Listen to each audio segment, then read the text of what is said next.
things as well. Okay, have we got all our mics? I see the green thing going. Everything. The recording's going. We don't want to do this twice. Okay, today, right? I think I want to talk about a very childish topic. Like, we work with a lot of people in our trade, in our design, and do you think that male designers are better than female designers or vice versa? But we should try to. This is a huge topic, right? Potentially controversial. I think we should try to break it down into a few different aspects, and then we rate the genders accordingly, and see how they fare with different aspects. And we are gonna start with technical, Okay. yeah. Any thoughts about men versus women? Who is the better designer when it comes to a technical aspect? I think that when it comes to the technical, I think it's the guys. And I agree. Yeah, as a woman, I agree with technical.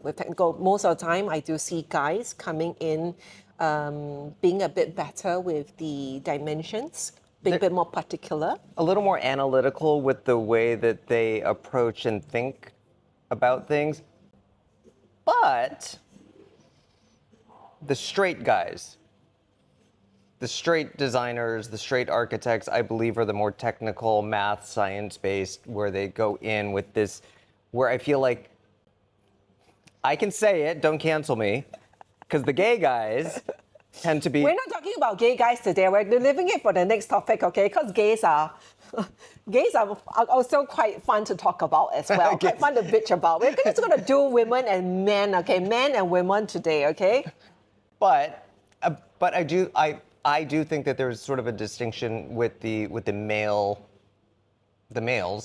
When it comes to technical. When it comes to technical. I do think that there is a difference in the way that the brain makeup happens, though. And it's no offense to women, because they're super highly skilled women. There are. It's just the guys tend to fall into that category more. Yes, with male designers, I find that they come with the dimensions and the fittings. Because they're so obsessed with measuring things all the time. Just from a young age, they become obsessed with the things and lengths and widths and like what's going on with the boys' rooms and all that kind. No I don't think so But generally, that's also the vibe I get as well. But I have to say that of course there are women coming. I have met very strong project managers who are women who are incredibly good with their numbers also. So I mean, this is all like fun and stereotypical, right? But generally, yes, man does get the few stars in that aspect. See, but as soon as you said project management, I think that the women are better project managers because they're better at sort of organizing and multitasking their lives. Let me try and recall the female project managers. Yes, I can think of two project managers that I quite enjoy. They're quite meticulous when it comes to paperwork. They basically got their paperwork in order. Yeah, and it's like spreadsheeting things out and it's all in an Excel, and they're very much on top. I mean, the first time we decided to start this podcast, I'm the one who's like, let's talk on camera, and she's like coming out with like Excel, and I'm like, I don't know.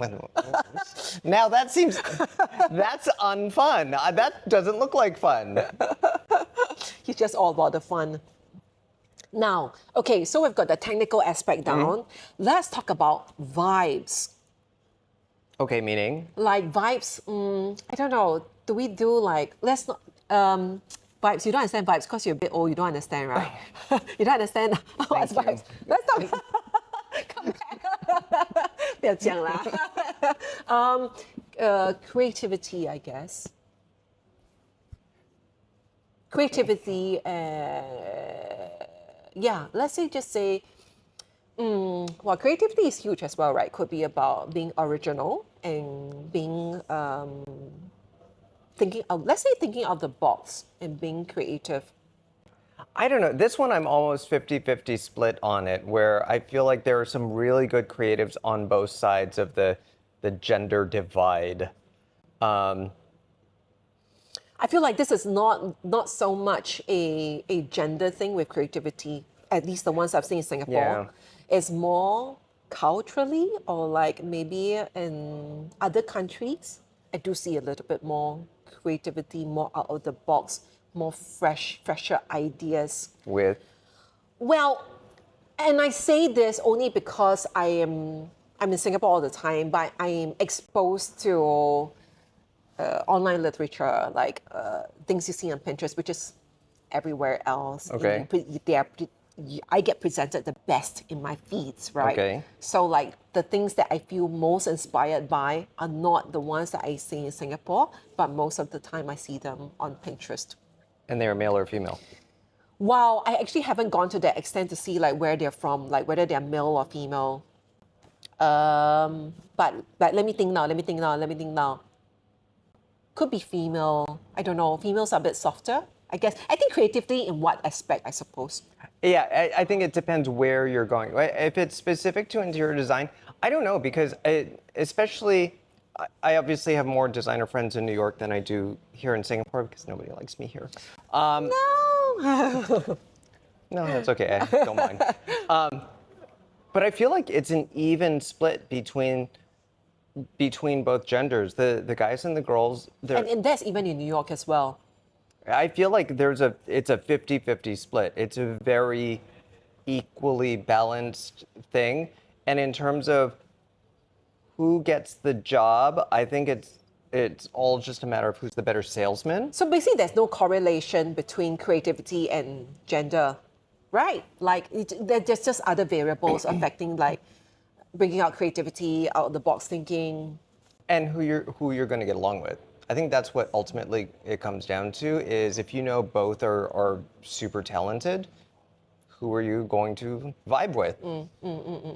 Because again, design is not a short-term relationship. Design, like proper design, 6 months, a year. Wow. Plus Wow. We're talking about 2, big 3, 4, projects. like. Yeah. So quite long-term relationship. Yeah, and mid-term, mid-long-term. So there are some, like I used to always find like the rich housewives loved having a gay guy around. Why do we bring this gay thing up again? Because if we're talking about the genders, I think you start to have to dissect it even further into. Yes, I mean like with gender, there's like there's a spectrum, right? Like you want to talk about actually not gender, sexuality. Oh well, Sexuality is on the gender, like, and then like where are you on that spectrum? But for the sake of the discussion today, let's keep it clear cut: men versus women. Okay. The stereotypical men versus women. So in the US, it'll probably be your white straight male. In Singapore, it'll be your middle-aged Chinese male. The equivalent, I feel. Yeah, the equivalent. You're talking about the primary. Yes, stereotypical sort of. Yeah. Yeah, it is, and. So with creativity, we talked about that, right? I agree as well. Like I've seen bright sparks in either stereotypical genders. Yeah. I have. I feel like a lot of the people who are in this stereotypical role here, though, again, are not really designers. Yeah. They're falling under the category of the analytical, business-minded thinker who they just want to open up a business that they think is going to be a cash cow for them or an easy, like. And this is a separate topic, but just want to get onto it and say that yes, and I think if you overanalyze things, it does tend to get into the way of creativity and original thinking. For homes, and then at the end of the day, it's design. Interior design is design, and there has to be some aspect of creativity. Sorry, That was I can't think of a better good word. choice of words. Yeah, involved. You can't be analytical all the time. No, there is no such. It's great if you can find that balance of what your strengths are and your weaknesses are. But like, if you really are heavy on the analytics and you need creativity, bring somebody else in. Start working with someone and pull off of their strengths, and you need more creativity. Yeah, I do think so. Yeah, in Singapore, I think we're great with the analytics and the numbers, the fittings. Not all the time, but but I think there's a huge lack of fresh thinking, out of the box thinking. Okay, Yeah. next topic, colors. Okay. So Yeah. I wasn't briefed on any of this discussion Yeah. today. Nor a lot of times this one has the spreadsheet, the Excel of how we are going to talk about it. And this one she just You just said, react. I just ask the questions and you just react, okay? I'm like doing a live reaction video to her, doing it live. Go. Colors. When in terms of colors, who do you think is better at it? The ladies or the men? Ladies. Yeah, same here, ladies. Like I think with women, they can see nuances in colors. Yeah. They also take a longer time. The Which- females take a much longer time. Which is fine, but that's them just processing, is this right? Is this right? Is there another permutation that we could go through to make it even better? We're guys, I feel like, will do a quick sort of default to whatever. blue is blue, pink is pink, gray is gray. Okay, maybe not like that, but I'm not talking about the gays lah, okay? Not talking about the gays. But because blue would not be blue. It oh, would be it's electric cerulean. Cerulean. So I do see like a richer vocabulary with women when you're talking about colors. Yeah, it's little girls from a young age will start to differentiate a baby pink from a flamingo pink from, they will start to understand the differences. Why do you think if you're given a box of crayons, the big 64 box, the little girls will pull out and they will start to figure out this looks more like this, where a boy is like cool with the 5-pack because he's just like, oh, blue's blue, red's red. I wonder if that's different now. So like what I'm seeing recently with children, right? When the parents are coming in, parents are giving their kids more autonomy when it comes to picking out colors for their home, especially, when you're doing customization. So the little girls are coming in and picking out the pinks and the purples. Do the parents let them go? Yes. Oh, okay. So, and parenting, come on. Come on. Silly. and the boys are coming in with the saturated blues and reds. Yeah, very Reds. It's primary colors. Yes, with boys, it's primary are primary colors. The girls are like the secondary, tertiary colors. But more towards your basically your pinks, right? You mentioned your flamingo pinks, your bubblegum pinks, and surprisingly it's the purples as well. But they do grow out of it. I wonder if there's anything biological going on in little girls' brains when they're growing up. Where that's pretty. That is. Yeah, that is defined as, because that is the common theme I see when girls are coming in to pick out colors for themselves if they have a choice for themselves. See, okay, now this is just a designer thing. I love the fact that parents are there including their children in the process of what it is that they want to be. Thing is, you don't need to like bow to them.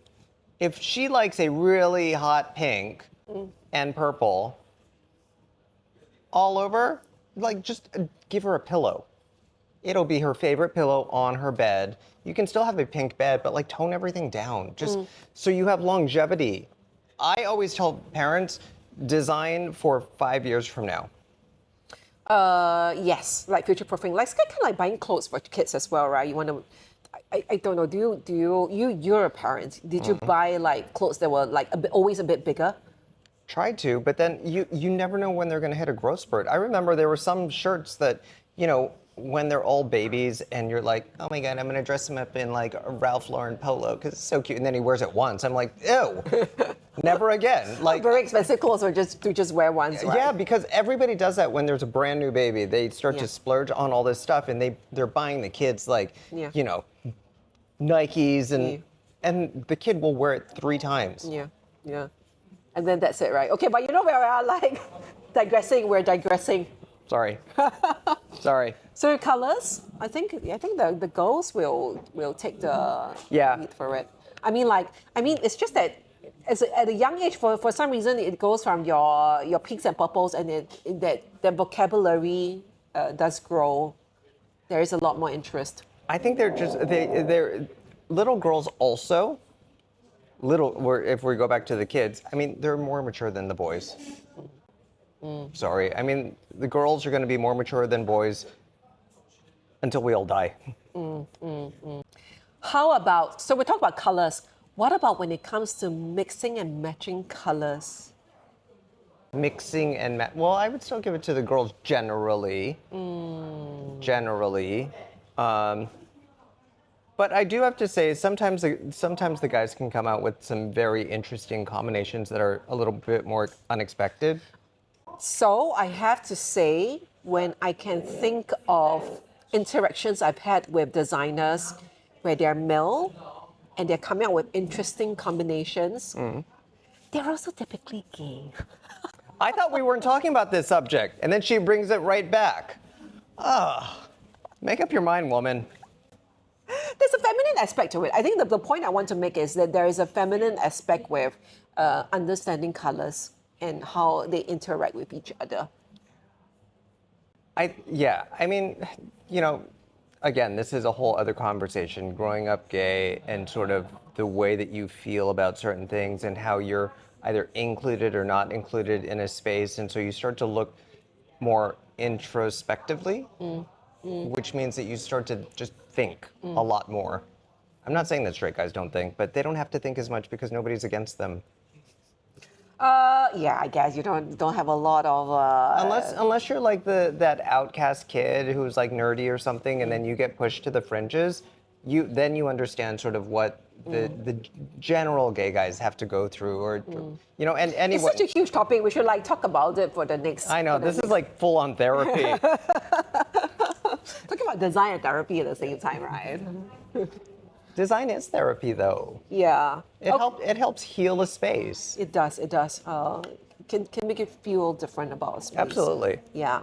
So we talked about the technical aspect. We talked about creativity. We talked about colors. What are the things in interior design skill set do you think that we need to talk about when it comes to, so that we could have a better of the sexist sort of conversation? What else? What else is there in interior design that's like something to talk about? This is sort of off topic-ish, but it's kind of more on topic because it's very Singapore relevant. Is it yes or? Is it what? So is it or is it not? Never mind, you just say. No, it's the when people are choosing their designers, women designers here dress like designers. Oh. Guy designers dress in black Uniqlo top, black pants, and white sneakers. Oh, like the uniform of interior designers. Yeah, why? Where the girls feel a little bit more freedom to dress and express themselves, and even if they're just in jeans and a t-shirt, but then they'll put something on. They've got a designer vibe going on. Something, just like the fact that you have this really dark blue, but then you've got these sort of yellow earring studs. Yeah. But guys are too scared to do it. Guys are very scared when it comes to expressing who they are. Maybe they're not. Maybe it comes back to the whole color thing, right? Where you're not so fluent in colors. That's why you just go back to basics, knowing what you know best. And hey, I'm here to talk about numbers and dimensions and fittings today. I'm not here to talk about colors. I don't know. They also don't think that they are presenting themselves with the design. When you were a designer, the design that you are presenting is very much a part of you. It is the entire package of how you are conveying all of this. I don't know. I think it also appeals to different types of clients, right? Some clientele, they're like, for me, the technical prowess is important. material know-how is important. But then there are also clients are like, oh, the vibe is important, the creativity is important, the color choices and undertones and etc. is important. But I mean, that's why we have so many choices in the market, right? There's so many different types of players and all that offering different types of solutions. Yeah. And so there's not a lean towards, for me, for men or women in terms of design. I think they all get the job done. I think they just, a lot of times the path that they go down is slightly different. If they're gonna like super hardcore on the analytics and the front end of it, and then sort of that last designy color part is kind of sped through, or it's sort of a short little technical side of it, but they all get it done. It's just a matter of what sort of the process is going to be. Agree. Right? Yeah, like, you know, when you are looking for inspiration, right? What jumps out at you? Is it the interesting forms and profiles that jumps out at you, or the one that's with lots of colors and patterns and I just want to designs? see something new. I guess, you know, when you're a designer, you are constantly looking. So that's why I think, you know, when like color drenching came out, It was a thing. It was a thing because There was a thing earlier this year, right? It was. because it was like, wow, it's taking whatever color it is. It didn't matter what color it was, but just the fact that you would kind of commit to that color in a way that was sort of unprecedented was very exciting. So I think that's when designers get excited, is when they see something different. Do you remember when you asked whether we do color drenching in Singapore? And I said, yeah, we do. We do color drenching in white or black. It's like white on white on white. And black or black or black. Yeah, we do. Although black is not as common, but I see it in a lot of like Bachelor HDB got renovated and they just like are living in shadow. Which again, I love black, but I think that to the extent where they use it starts to go backwards again, because then it's like, okay, well now you're just not being creative anymore, because now you're just like add in something else or add in a texture. Like when they do black, it's like matte black laminate. I was like, ew. Like you can use that, but not everywhere. Yeah. Well, I just think that it's interesting when you look at a sort of like a portfolio, you can sort of guess whether it was is a male or female designer. Do you think? I think so, yeah. I think so. I think that... Oh, we should do that next time. Yeah. We'll flash up like male or female. Male or female designer, right? And then we could sort of, it'd be fun. I think that I can tell. I think I would be pretty good at that. Yeah, I think so, yeah. But whether it's like straight or gay, you know, actually maybe also possible, you know? I think that there is a little bit of a difference between, and I do have to say here, I've come across and met more straight designers than I ever have in my life. What? Oh, wow, okay. Even the guys who are on the top, like the What happened to... Everyone's fucking gay in New York. Oh, like gays, where are you at? Why aren't you joining the profession? I don't know what they're doing. Okay. But you know what? That's the next topic to talk about. They're all flight attendants. Yeah, like... Really? Really, crew? Can you please tell me whether you are or not? Can you please come out? No, actually, Singapore Airlines has a lot of straight flight attendants. Okay. But a lot of them have really bad energy. Oh, wow. Okay, let's hear about all that tea next time off the record. All right. So we'll see you next time, and then we will talk about... I think it'll be fun to talk about whether being homosexual makes you a better designer. I'm not saying it, but she said it. All right, see you. Bye.